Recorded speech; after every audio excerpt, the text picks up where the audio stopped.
नमस्कार, मी शीतल खराडे. आपण पाहता श्रीगोंदा ऑल महाराष्ट्र न्यूज. आजची बातमी. या प्रश्नाचं उत्तर ऐकल्यानंतर 1-2 मिनिटं प्रवीणजी देणार आहेत संधी. विक्रम एक मिनिट. तू बाजूला बोलले की गडबड होते हो. हा तर माझा मंत्री महोदयांना एक स्पेसिफिक प्रश्न असा आहे. मंत्री महोदय, आपण सांगितलं की जवळजवळ 12,733 ह्या प्री प्रायमरी प्रायव्हेट स्कूल्स आहेत. एकीकडे आपण हे पाहतो, दुसरीकडे आपल्या राज्य शासनाच्या जवळ 1,10,000 अंगणवाडी आहेत आणि त्या सिमिलर आहेत. या अंगणवाडीत काम करणाऱ्या सेविकांच्या पगाराची काय परिस्थिती आहे तुम्हाला आम्हाला सर्वांना ज्ञात आहेत. बिचाऱ्या कायम आंदोलन करत असतात. पण ह्या प्री स्कूलची फी जर पाहिली अध्यक्ष महोदय, तर ह्या फीला कुठेही मॉनिटरिंग नाही, कारण याचं रजिस्ट्रेशनच आपल्याकडे होत नाही. दुसरं, आता आपण बोलताना सांगितलं की आम्ही एंट्रन्स परीक्षेवरती बंधनं आणणार आहोत. अध्यक्ष महोदय, या राज्यातल्या सगळ्या प्रायव्हेट स्कूल्स त्यांच्याकडे बालवाडीपासून एंट्रन्स परीक्षा आहे आणि अलीकडच्या परिस्थितीला ते विद्यार्थीच नाही तर पालकांच्या सुद्धा एंट्रन्स परीक्षा त्यांना द्यावे लागतात. माझी 4.5 वर्षाची मुलगी आहे, ती आता प्री स्कूलमध्ये जाते, प्रायव्हेट स्कूलमध्ये जाते. आज तिला अल्फाबेट्स वाचता येतात, नंबर्स वाचता येतात, वर्ड सुद्धा वाचायला ते शिकवतात आहेत. इतकं शिक्षण जर प्री स्कूल प्रायव्हेटमध्ये देतात तर आपण शासकीय अंगणवाड्यांसाठी काही नियम ह्या संदर्भातले आणणार आहोत का?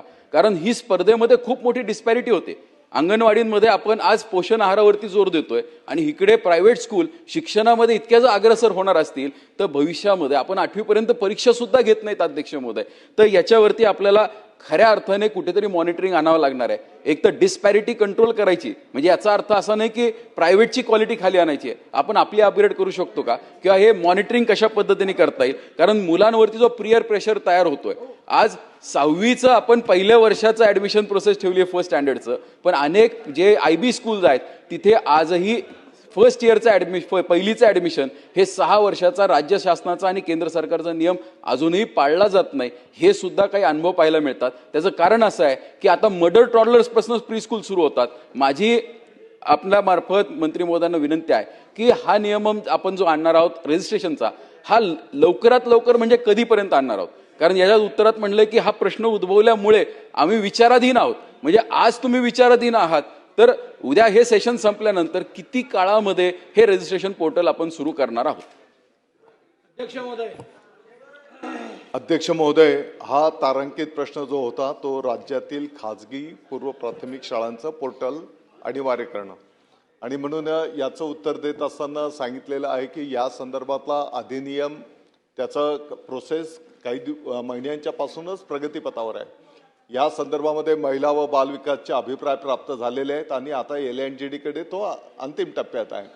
तिकडनं एकदा कायदेशीर आपल्याला मान्यता त्या ठिकाणी सगळे प्रावधान झाले की त्यानुसार अधिनियम झालं की त्याच्यावर आपण तात्काळ अंमलबजावणी सुरू करणार आहोत. यामध्ये निश्चितपणे फीमध्ये पण काय प्रावधान असलं पाहिजे त्याचाही समावेश त्या ठिकाणी केला जाईल. त्याच्यासोबतच शिक्षकांचंही क्वालिफिकेशन काय असलं पाहिजे.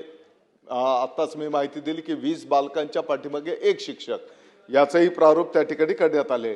आणि सन्माननीय आमदार महोदयांनी जो मुद्दा उपस्थित केलेला आहे याच्यासोबतच आपल्या महिला व बालविकासच्या माध्यमातून ज्या अंगणवाडी आणि बालवाडी कंडक्ट केले जातात, नवीन राष्ट्रीय शैक्षणिक धोरणानुसार त्यांनाही अपग्रेड करण्याचं काम त्या ठिकाणी प्रगतीपथावर आहे.